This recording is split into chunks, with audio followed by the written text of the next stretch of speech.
Senang sekali bisa berjumpa kembali di dalam kesempatan kali ini. Firman Tuhan terambil dari kitab Amsal pasal 6 ayat 6 hingga ayatnya yang ke-11, dan saya akan membacakan firman Tuhan ini buat saudara. Hai pemalas, pergilah kepada semut, perhatikanlah lakunya dan jadilah bijak. Biarpun tidak ada pemimpinnya, pengaturnya atau penguasanya, ia menyediakan rotinya di musim panas dan mengumpulkan makanannya pada waktu panen. Hai pemalas, berapa lama lagi engkau berbaring? Bilakah engkau akan bangun dari tidurmu? Tidur sebentar lagi, mengantuk sebentar lagi, melipat tangan sebentar lagi untuk tinggal berbaring. Maka datanglah kemiskinan kepadamu seperti seorang penyerbu, dan kekurangan seperti orang yang bersenjata. Bapak Ibu Saudara yang dikasihi oleh Tuhan, firman Tuhan pada saat ini saya beri tema nasihat untuk pemalas. Bapak Ibu Saudaraku, ada sebuah pantun yang menarik. Saya bacakan buat saudara bait satunya saja. Pantun ini berjudul Menyesal. Pagiku hilang sudah melayang, hari mudaku sudah pergi. Kini petang datang membayang, batang usiaku sudah tinggi. Bapak Ibu Saudaraku, pantun ini mengandung pesan yang sangat penting. Banyak kali orang menyesal ketika sudah tua. Pada waktu muda, orang senang untuk bermalas-malasan dan tanpa sadar usia semakin tinggi. Menyesal tua tiada berguna, hanya menambah luka sukma. Demikian lanjutan dari bait pantun ini. Bahwa kalau sudah tua, mau menyesal itu tidak ada gunanya lagi. Sudah terlambat. Bapak Ibu Saudaraku, siapa yang tidak kenal Raja Salomo? Raja Salomo adalah seorang raja yang terkenal sangat bijaksana, dan dia merupakan raja yang termegah di sepanjang sejarah. Di dalam Amsal pasal 6 ayat 6 sampai 11 yang saya bacakan tadi, Raja Salomo memberikan nasihat kepada orang yang malas alias si pemalas. Raja Salomo menasihatkan bahwa kemalasan itu berbahaya, bahwa kemalasan itu akan mendatangkan dua hal, yaitu kemiskinan dan kekurangan. Di dalam ayatnya yang ke-11, kemiskinan itu akan datang kepada orang malas seperti seumpama penyerbu. Penyerbu itu datang dengan diam-diam tetapi kemudian merampas semua yang dimiliki oleh si pemalas.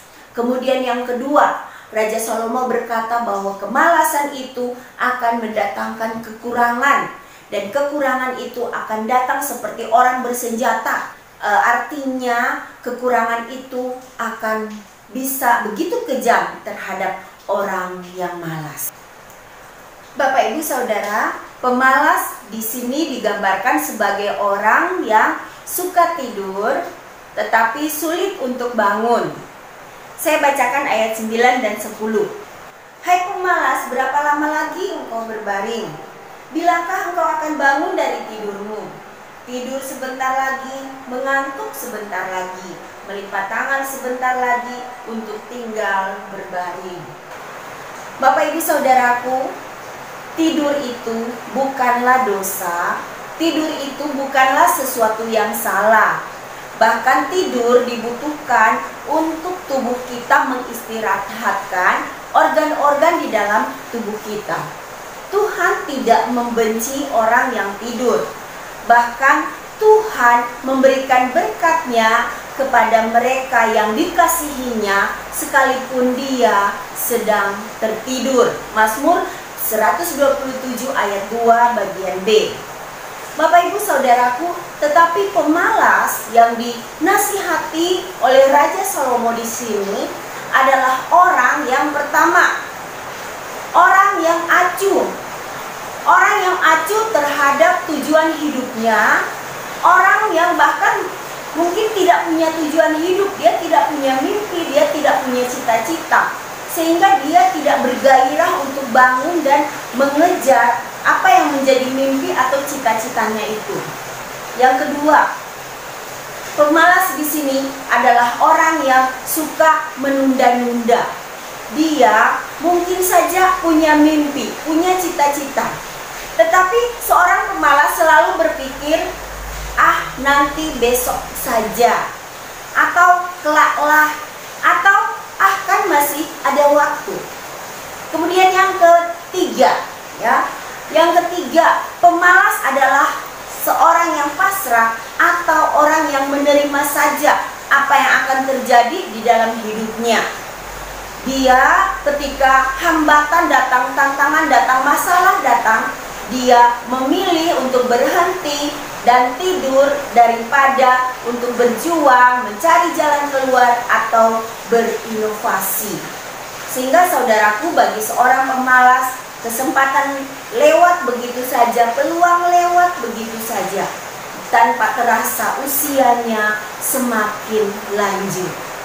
Bapak Ibu Saudaraku, Raja Salomo memerintahkan pemalas untuk belajar kepada semut. Kenapa kepada semut? Bapak Ibu Saudara, semut merupakan ciptaan Tuhan. Semut punya keunggulan tersendiri.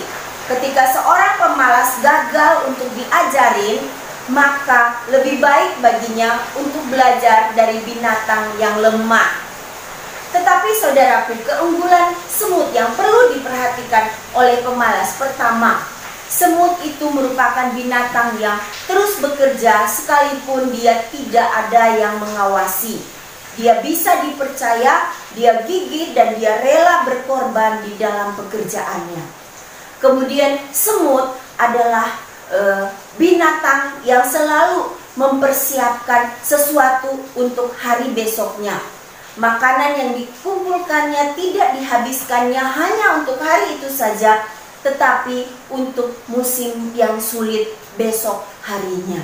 Kemudian semut juga merupakan binatang yang tidak terlena pada waktu panen. Pada waktu makanan berlimpah-limpah, semut tidak memilih untuk tidur atau bersantai-santai, tetapi dia bekerja untuk mengumpulkan makanan. Dia tidak terlena. Bapak Ibu Saudaraku, jadi kemalasan itu sangat berbahaya. Kemalasan itu merupakan dosa di mata Tuhan. Tetapi yang lebih parah, yang lebih berbahaya dari kemalasan sehari-hari adalah kemalasan rohani.